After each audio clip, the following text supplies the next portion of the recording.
Okay, so today we're going to talk about some employment laws that come into play once you have employees. And some of these are going to be based on federal law, and some of them are state of Oregon specific. But just as a beginning point, kind of the way that employment laws work. First of all, these apply to your employees, not an independent contractor like we've talked about before.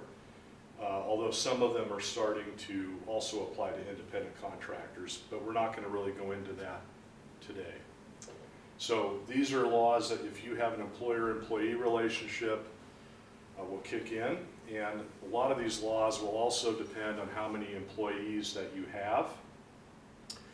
So essentially, the way that employment law kind of works is federal law will establish a baseline minimum standard for various different employment laws. And then states have the ability to increase or have more employee rights, I should say, but they cannot go below the federal standards that are set by federal law. This is particularly true when we talk about minimum wage, which I'll get to in just a minute. And that's the poster I have up here on the screen. So what I'm going to be showing you today are employment law posters that are mandatory for employers to put up around a public area for their workplace. And that again will depend on what kind of work you do, or for agricultural, they usually have like a trailer out in the field, maybe with a porta potty kind of thing. And these posters are a summarization of the various different laws that you need to be aware of. And again, these posters that I'm showing you are available on the internet. They're the best way in terms of if you're an employer is Bureau of Labor and Industries. There's also private publishers that put out a master poster, I'll show you that a little bit later, that has all of these various different posters wrapped into one giant poster. That way you don't have to have 25 of these things all scattered all over the place. It's just in one thing. All right, so let's start off talking about minimum wage law overtime. So minimum wage law is established under federal law under the law known as FLSA, which is the Fair Labor Standards Act. And this is a federal law that requires across the United States, all states have to pay and have it within their own internal law minimum wage of at least the federal level. Now, a state can go above that, and I'll show you Oregon is above that by quite a bit, which I'll show you in a minute. But right now, the federal minimum wage is $7.25 an hour. And that's what will apply as a very minimum wage unless a state has their own internal state law that makes minimum wage higher. Most states do have a higher minimum wage. I don't know the exact numbers off the top of my head, but most states that I'm aware of do have at least a little bit higher minimum wage than this. So the Federal Labor Standards Act, or the FLSA, first of all establishes this federal minimum wage. There are a few exceptions to it, which I'm not really going to go into here, but it also establishes other area of payroll law that as an employer you need to be aware of. Oh, and I forgot to say, by the way, that I have all of these posters in a file on our Canvas page. So you can download them all off the Canvas page, or they're also available online at the Oregon Bureau of Labor and Industries Wage and Hour Division. All right, so just as a summary of the federal law here for minimum wage, it also requires an overtime, and this is when you have all hours worked over 40 in a work week, you have to pay time and a half. So that will be overtime standards. You're required to maintain payroll records, hour records, and if you go above that 40-hour week, then you have to get into time and a half. Now that seems pretty straightforward, but what if you have situations where you have people, maybe you do like a recreation recreational industry, maybe you do raft trips or guided trips that are multi-days long. And essentially, you've got people working, in some cases, not 24 hours a day because they're sleeping a little bit, but they may be working a lot longer than that. That's where it gets into a bit of a problem. There's some exceptions to that, but basically, it's best, even though it's not always economical to do so, but if you're in any kind of doubt about whether or not overtime applies, you're better off just going ahead and paying it, because if you violate these laws, you're subject as an employer to penalties and interest. And they will typically be a lot more than what you otherwise just would have paid, and you wouldn't have had a problem.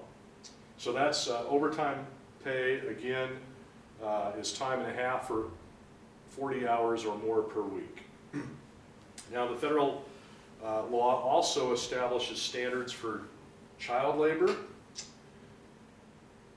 And essentially, as you can see here, an employee must be at least 16 years old to work in most non-farm jobs and 18 to work in non-farm jobs declared to be hazardous by the Secretary of Labor. 14 and 15-year-olds may work outside school hours in non-manufacturing, non-mining, non-hazardous, with hour restrictions. If you have agricultural employment, they have different laws on that. I don't have that poster in our packet because it's kind of specialized, but there are some differences in terms of agricultural work, or if the child worker is a family member. And I'm not really going to go into that in that much detail. So tips, under federal law, a tipped employee may claim a partial wage credit for tips. Now that's not always true under state law, as I'll show you in a minute. And again, federal law establishes this minimum baseline, and state law will go above that. And Oregon has quite a bit different in terms of how we treat some of these wages versus the federal law standard.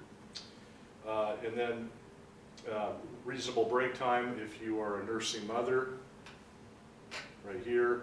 And then it's enforced by the Department, Wage and Hour Division of the Department of Labor for the federal government. Now, with that said, normally speaking, I show you the federal law here, but usually when we're talking about minimum wage, overtime, child labor, those kind of things, we're really more going to focus on state law, because the federal law sets that minimum standard, but state law typically will go above that. And then also, as part of that, on a day-to-day type basis, most of the employment laws, including wage and hour, overtime, minimum wage, child labor, that's usually enforced more so at the state level. And when I mean enforced, it's done through the Wage and Hour Division here in Oregon, where they can go in and audit an employer's payroll records, make sure that they're paying properly, make sure that they're in compliance with wage and hour laws, and if not, again, they can order that retroactive payments be made to employees, along with penalties and interest. So, with that said, let's take a look at Oregon's minimum wage, which is quite a bit different than the federal. So Oregon has a three-part system. Get that focus a little better, sorry about that.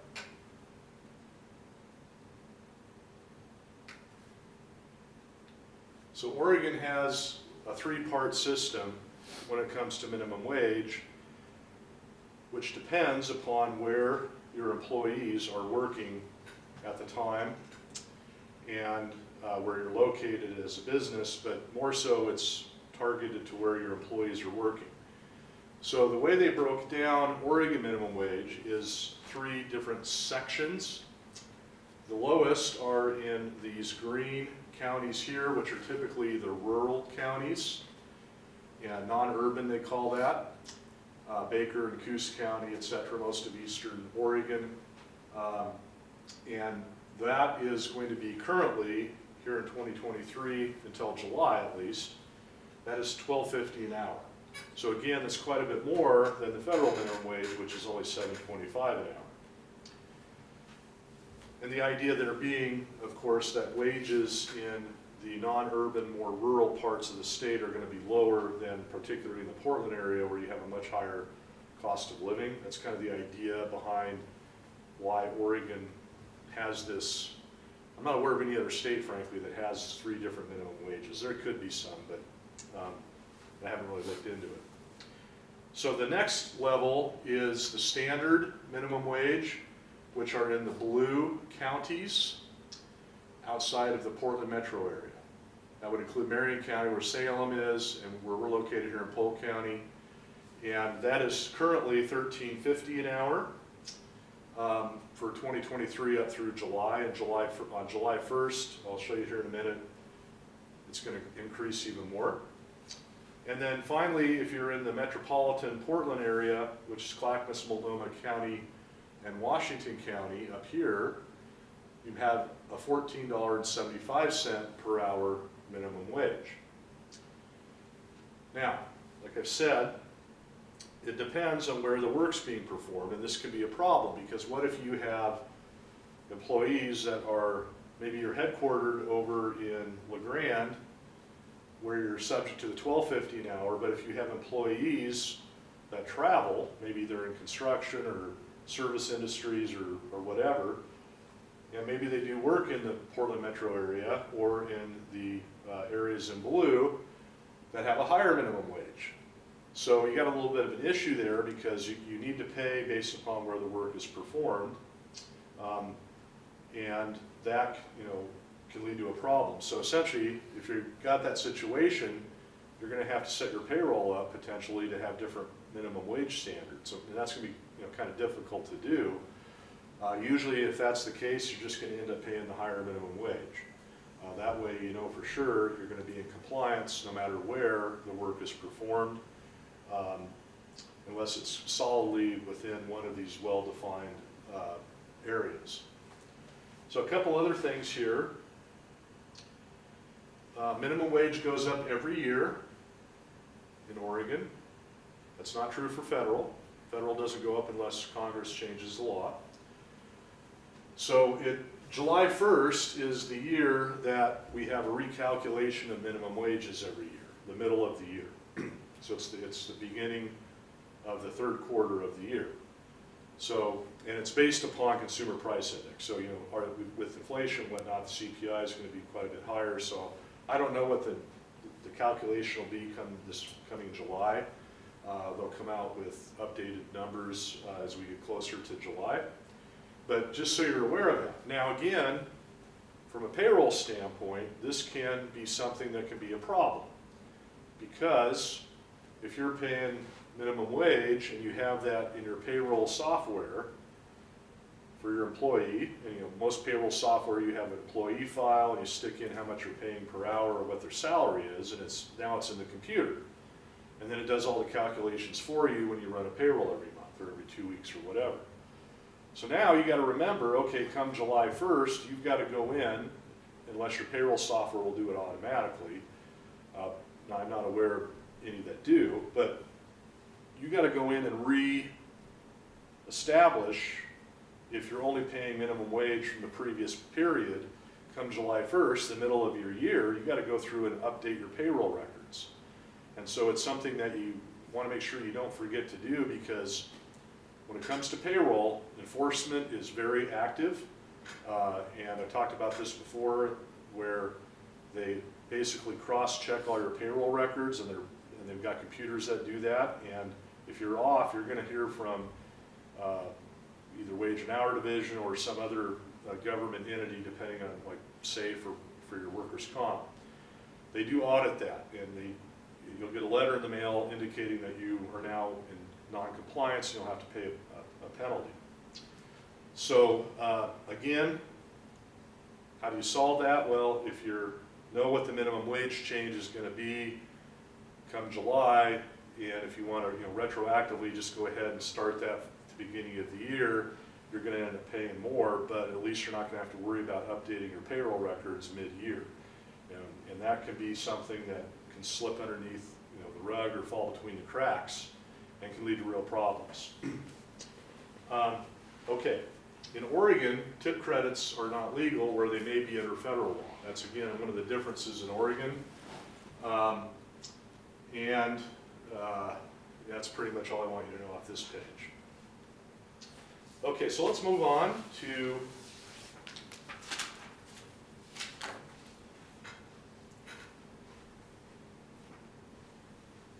family medical leave.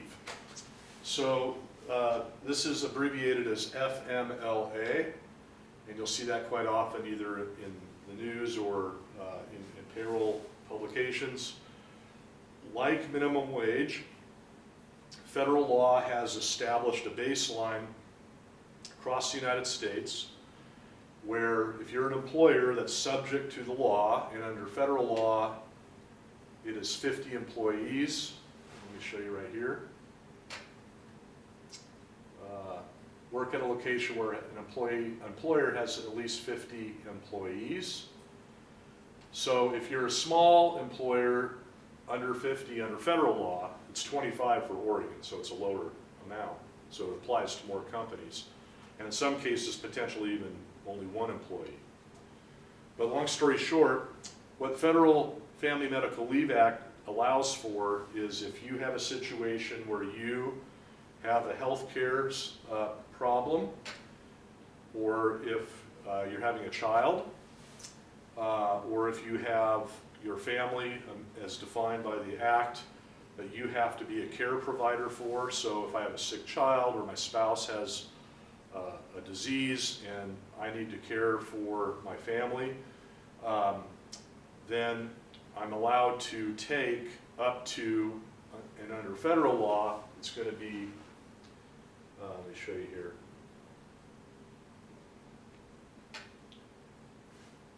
Oops, sorry. Up to 26 weeks of leave from your work. And so essentially the idea here is that you have law that guarantees that you can take this leave. Now whether or not it's paid depends upon whether or not you have built up paid time off, vacation time, sick time, depending on how the employer does those kind of time off credits. And if you don't have available payable sick time or vacation time or paid time off or some equivalent, then it's unpaid leave. Now state law is going to be a little different on that. Oregon just passed a new paid leave law, which just went into effect in 2023, which we'll talk a little bit about here later. But for typically, if you don't have the sick time built up or other way to take paid time off, it's going to be unpaid leave. So you can take paid leave off for yourself, or as I've said, to care for a family member that defines under spouse, child, parent who has a qualifying serious health condition where you have to provide that care. Or for yourself, of course, if you're recovering from a surgery or something else. Now, while this goes on, let me see if I can show you here. While employees are on medical leave, employers must continue health insurance coverage as if the employee were not on leave. And again, this is something you as an employer need to be aware of because you're going to, depending on how you do your benefit plans for health insurance or other benefit plans, perhaps sometimes they're done by the hour for eligibility, depending on how you're structured, and you want to make sure that you've got your payroll records up to date. So because you have an employee showing 0 hours, you don't want to drop them if they're on family medical leave. Okay, in addition, reading here, now it's kind of hard to read. So the other big component to family medical leave law is that upon return from family medical leave, most employees must be restored to the same job or one that is nearly identical to it with equivalent pay, benefits, and other employment terms and conditions. So basically this is a provision that is designed to protect the employer's position. And again, there are some exceptions. Typically that would involve a position that has to be filled and there's no other equivalent position, like for safety reasons or that kind of thing, then you'd have to basically find an equivalent position or make one up so the employee can return to the same or an equivalent position. Under federal law, in order to be eligible, an employee must have worked for at least a year and have 1,250 hours of service within the 12 months before taking the leave. And again, like I talked about earlier, this applies to a 50 employee or larger business. So this is not going to apply under federal law to smaller businesses. Now, again, this is going to be modified by state law, and the states have the ability to enact laws that go beyond the federal minimums, which Oregon has done. So let's take a look at Oregon's family medical leave. So Oregon Family Leave Act, and this changes all the time. It just changed here in 2023. So it's similar to the federal medical leave, but it's more expansive.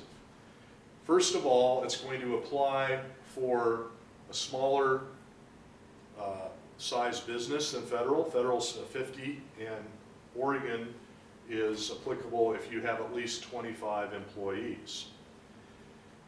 And this will depend on the kind of business you have, and this is one thing that I've seen problems with where you have independent contractors versus employees, and if they get recharacterized as an employee, then you may go over that 25 limit where before you weren't. And so this is something that can create a problem. So you want to make sure that you, again, characterize your workers properly. So time is protected. Currently, as we stand here in March of 23, you don't have to offer paid leave, but that's going to be changing coming this fall. And they're still working out the details, but Oregon paid leave just became law here in January. And essentially, there's going to be an additional payroll deduction to fund it. And then right now, last I heard, come September, paid leave will kick in. So under Oregon Family Medical Leave, it's similar to the federal. And down below here, again, you could take 12 weeks of time off per year, which may be different than the federal, for parental leave if you have a child or an adoption or foster placement. In addition, that's for your own parental leave. Oregon also allows you, if necessary, if you have a child that after your 12-week parental leave has expired, if your child has a serious health condition, then you could take an additional 12 weeks for sick child leave. And so that's a big difference between federal and state law. If you are pregnant, then you can also take disability leave before or after childbirth. If you have a military family, you can take up to 14 days if your spouse is a service member. And again, sick child leave, like I talked about before, if you have a child with an illness that requires home care. And then also, Oregon adds bereavement leave for up to 2 weeks if you have a death in the family. Again, this is Oregon's take on family medical leave, which is quite a bit, not necessarily different, but it adds to and expands employee rights much more so than the federal law. And again, back to one of the things you want to look at typically when you're looking at employment laws, federal law establishes that baseline, but it's usually best to start with the state law version, because the state law version of the same federal law is typically going to add more, and if you're in compliance with the state law, you'll also be in compliance with the federal law because it's a higher standard, so to speak. All right, so while we're on that, let's talk a little bit about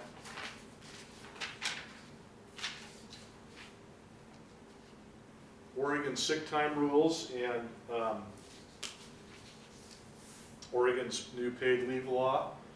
So Oregon workers get protected sick time. So basically this is a law, and again, this goes above and beyond federal law, that requires, if you have an employee, or if you have more than 10 employees, or 6 if you're in Portland, so different standards, again, depending where you're at in the state, you get paid sick time depending on accrual. So the way that this works is you get at least 1 hour of protected sick time for every 30 hours you work, up to at least 40 hours a year. You can use sick time for any reason, including family member, mental illness, or other bereavement, parental leave, like we've already talked about with family medical leave. But this is for sick leave, so we're not talking about a 12-week period necessarily. This is requiring accrual of sick time. So this is mandating that employers provide this benefit. So if before you didn't have paid sick time, you now have to at least that standard. And again, you can go up above the 1 hour per 30 hours. The employer must pay your regular wage when you take sick time if you have 10 employees or 6 in Portland. Otherwise, your sick time is protected, meaning you have to be allowed to take time off without having an adverse effect on your employment, be fired or something like that. But if you don't have it racked up, then it's unpaid. You have the sick time, that would be unpaid time unless you have other PTO or whatever. And then this kicks in after 90 days. Your employer also has an obligation to let you know how much sick time you have earned. Now, I point this out to you also for another reason. Is this is something that it's a fairly new law. I think it went in 2 years ago. I don't remember exactly, but it's fairly new. And again, this can cause issues with how you calculate your payroll and the records that you keep for your payroll, because you have to provide at least that 1 hour per 30 hours. So you have to make sure your employees are maintaining their hours and they're logging them and you're keeping track of them, which you have to do anyway for payroll. But you're going to have another essentially column where you're calculating their earned sick time, 1 hour per 30 hours, and then that should also go on their pay stub. Now, some payroll software companies will do that for you as part of their program.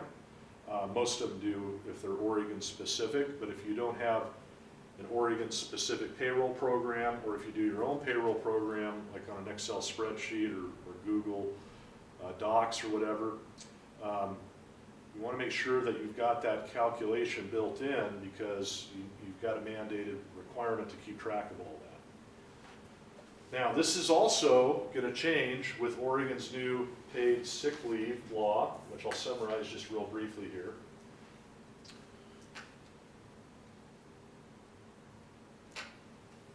So starting in 2023, September, paid leave law in Oregon will have requirements for paid leave for birth or adoption of a child. Again, this is like the medical leave, the same standard more or less. Serious illness, or if you're experienced sexual assault, domestic violence, harassment, or stalking, then you would be entitled to paid leave. And the eligibility for that is you have to have earned $1,000 at least in the prior year, and you have to qualify for 12 weeks of paid family medical leave. So that doesn't change. What this is changing is now you're going to have to be paid. So how does this get paid? So again, this new law, as of January 1st, 23, employees and employers contribute to the paid leave through payroll taxes. So this is going to be a similar deduction that you are withholding, along with federal income tax, state income tax, other withholdings that you do for your employees, Social Security, Medicare, Medicaid, transit tax. So this is going to be required. I don't remember what the percentage is off the top of my head, but it's going to be another deduction out of payroll. And the idea is that this started in January of 23, and by September, their goal is hopefully there'll be a sufficient amount of money built up from this payroll tax to help fund this, this new program. They're still kind of working out how this is going to, we're in March 23 right now, so they're still working out how that's going to pay out.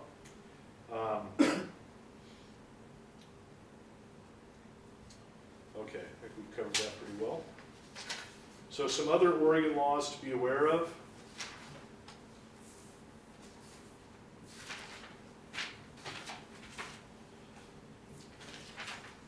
And again, these are posters that you have to put up if you're an employer. So sexual harassment and domestic violence protection.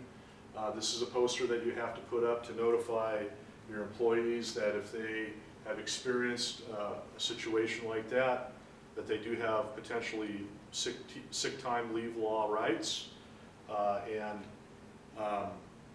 you can't discriminate or punish an employee if they fall within this categorization. That's an unlawful employment practice, so you need to be aware of that. You also need to have these posters up around your workplace. Other Oregon law that you need to be aware of. Let me get that focused here. Is break time law. So Oregon requires that if you have an employee, you have to provide break time depending on how many hours in a day they're working. And this is going to be based upon their shift length. So right here, I'll show you this little chart which summarizes it pretty well. So depending on what your shift is, for each 8-hour work shift, you have to be provided 2 10-minute paid rest breaks. 15 if you're under the age of 18 as a worker. In addition, in an 8-hour shift, you have to be given 1 30-minute unpaid meal break. Now again, that's, the employer is welcome to go above those time amounts, offer more break time, but this is mandatory, and this is also something that you need to keep track of. If you're a manager of a store or whatever, you want to make sure that you are keeping track of and allowing your employees to take these breaks. I was in a store the other day, and I was waiting in line to check out, and the manager came up to the checker. I was like, the next one, you got to take a break right now. And I'm like, oh! But I understood why, because it's this law kicking in. So it was their time for a 10-minute break. Of course, they brought another checker in, but it affects, that's how you kind of see it affect. If your shift is shorter than 8 hours or longer, then they have a chart over here. So let's say we're working a 6-hour shift. In that case, you get 1 10-minute break, not 2, and 1 30-minute or more meal break. If you're 6 hours and 1 minute, so 1 minute, then you have 2 10-minute breaks and 1 meal break. And then if you're working more than 10 hours, of course, you're going to have overtime starting to kick in potentially, but you also are going to get entitled to another 10-minute break on down the line. And so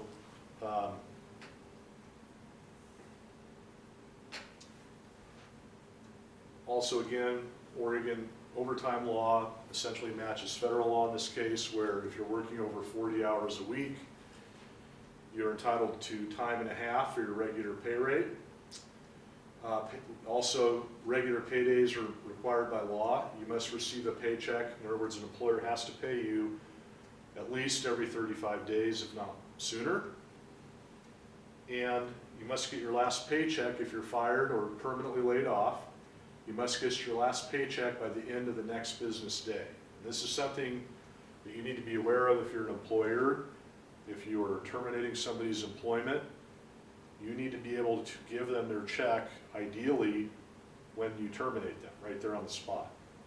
Which means you got to think ahead before you meet with the employee, or your manager does, because you need to have all their hours and all their payroll up to date so you can give them a check that day. And I've run into that problem before with clients where it's kind of sometimes hard to calculate because you don't know how long they're going to be working right then. If you're in that situation, it's probably better to go over a little bit if you have to estimate on hours. Definitely don't want to be under. And you want to be able to give that check to the employee or get it to them by the next day. That way you know what the hours are and you can calculate. Now, again, this can be difficult because, especially if you have a payroll service, you're not doing your own payroll records. You're going to have to get that updated with your service so they can cut a payroll check. That's something that you just want to plan ahead for, be aware of, make sure that you've trained your management staff so they're aware of that requirement. Also, you want to make sure you document that. Make a copy, have the employee sign a receipt that they've received that final paycheck. Just that way, if you're ever audited or they claim they didn't get paid on time, you've got verification of that. Or if you have another witness that can also verify it, if an employee's not willing to sign anything, which happens in a termination, can be pretty emotional. If you quit as an employee with 48-hour notice, you must get your last paycheck the last day of employment. So in other words, you've given more than 48 hours that you're going to be quitting, then you have to give the employee their paycheck when they quit right there, that day. If you don't give at least 48 hours notice, then you have to get within 5 business days or next payday, whichever's first. So little tricky nuances in that rule that can trip employers up, and it's something that you want to be aware of and make sure, again, that your staff is aware of that and your payroll, you have that ability to issue that final check. Now, the other thing too on that final check issue that I've come across in my practice, vacation time. And vacation time typically will accrue depending upon what your office vacation policy schedule is. And some employers will accrue automatically. Let's say you get 2 weeks of vacation per year. Automatically, when the year kicks over, your 2 weeks may vest right then, after only 1 day of work in that new year. Some employers prorate it over the year, so you earn an amount of hours with each paycheck, and so you're also going to have to include, when you issue that final pay stub, any accrued vacation hours that are vested in the employee's final paycheck. And that can be, again, this is something with your payroll records, you want to make sure you keep them current, because you may have to turn around within 1 day and get that pay check out there. And if your payroll records aren't up to date, then you're going to be up late getting them up to date, working. So, okay. Another Oregon law to be aware of here, and again, this is an offshoot of federal law to a point, but Oregon has an equal pay law, and essentially this requires that an employer has to pay everybody that's doing essentially the same job at the same rate. And you can't get paid less due to your gender, race, veteran status, if you have a disability, your age, your skin color, your religion, national origin, marital status, sexual orientation, or pay history. And this particular law is Oregon specific, but it's pretty common similarly, in different states around the country. Now, with that said, different pay may be allowed if there are actual reasons to pay somebody more or less. So for example, seniority, people have been working there longer, you can pay them more for the same job than somebody that hasn't. That's kind of been around a long time. Merit, if they have special skills or whatever, or if you're measuring earnings by quantity or quality, so in other words, maybe you're paying somebody a percentage of their production. That's pretty common in some medical industries and also law and other type services where you're paid a percentage of how much you produce. So obviously if you work more, you produce more, you're going to get paid more than somebody that has the same job, but they're not producing as much. Workplace, location, travel, education, training, or experience, or other bona fide factors to justify the differing pay rate. Now, as the employer, if you are paying people differently for essentially the same job, you want to be able to document why. And that documentation needs to provide objective, factual reasons why. Merit, they've been there a long time, they have special skills. So in other words, there's reason other than these protected factors that you're paying somebody different. And if you can't objectively show reasons why that are not related to those categories, then you're going to have a problem, because it's going to be essentially presumed that you're discriminating. All right, also during the hiring process, employers cannot ask for your salary or pay history before they make an offer.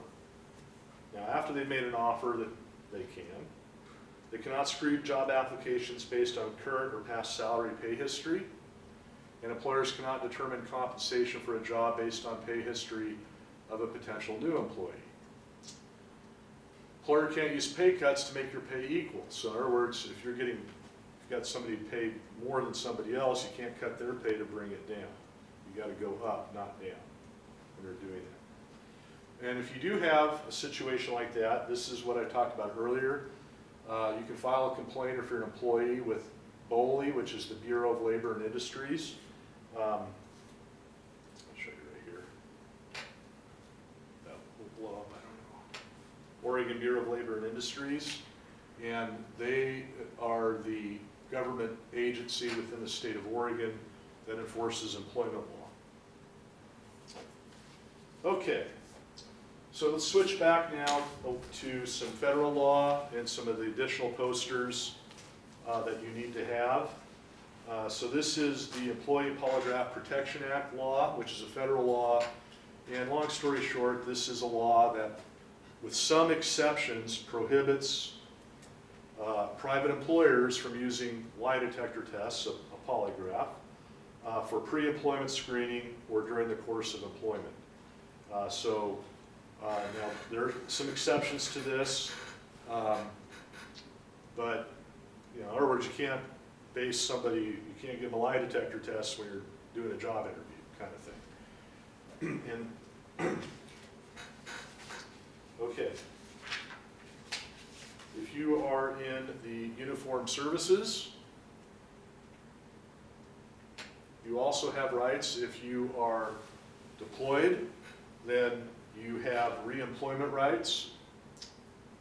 Blow that up a little bit here. So you have the right to be re-employed in your civilian job. If you leave a job to perform service in a uniformed service, so you're deployed out or otherwise, if you're in the National Guard or whatever, you're going to be in training, that you have to ensure your employer receives advance notice. And if you have 5 years or less of service, you return to work or apply for reemployment in a timely manner. In other words, when you get back from deployment and you have not been separated from service with a disqualifying discharge or under less than honorable conditions from the military or uniformed service. Now again, this is something that is you're just going to need to keep track of. If you do have employees that are serving, you want to make sure that they're aware of this. And this is, again, one of the posters that you have to put up to notify your employees of those rights. All right, another poster that you have to put up is, under federal law, U.S. Equal Opportunity Commission, the EEOC. And this is a poster that describes about employment discrimination and what is considered to be discrimination, what practices are considered to be illegal. So under EEOC law, federal law, you cannot discriminate against persons based upon race, color, religion, national origin, sex, age, 40 and older, disability, genetic information, and you cannot retaliate or charge discrimination based upon those categories. If you do, or if it's claimed that you have taken employment action in violation of one of those, they're called protective classifications, then that can be enforced at the federal or state level, also by a private civil lawsuit. And then the next poster here, I'm not going to go through this in too much detail, but this is the under OSHA right here, which is the Occupational Safety and Health Administration. And this is a federal law which is dovetailed by state law that requires workplace safety requirements. And this will depend upon the type of work that you're doing. But this is where we see under federal and state law, if you're, like, for example, if you're working on a roof, then you have to have a harness, a hard hat for construction areas. If you're underwater doing activity, there are rules about having a diver, a safety diver, and that kind of thing. Pretty much every workplace has rules depending on the type of work that's being done. If you're in medical industry, this will also dictate about personal protection. When we had COVID, this was also enforced for about personal protective equipment for your employees. And again, this is one of the posters. If it's found that you have an employee that's injured or there's a complaint about workplace safety, that is enforced by OSHA through the state of Oregon or the Department of Labor, which is the federal version. And you're subject as an employer to a fine if you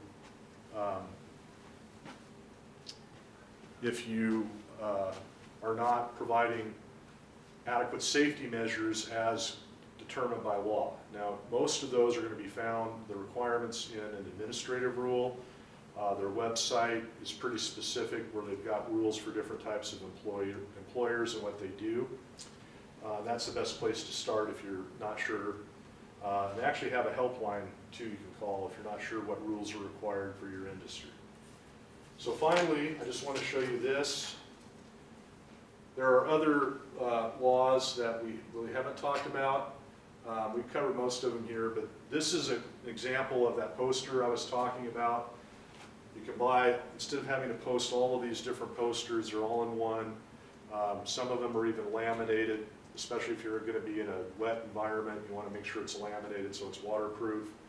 And you can buy this, get this directly from the state of Oregon through the Bureau of Labor and Industries, or there are private companies that also sell these. I will tell you it's cheaper to buy it from the state than a private publisher, but they're not, I don't think they give laminated ones. Only a private company does that. Okay, so I'm going to conclude there.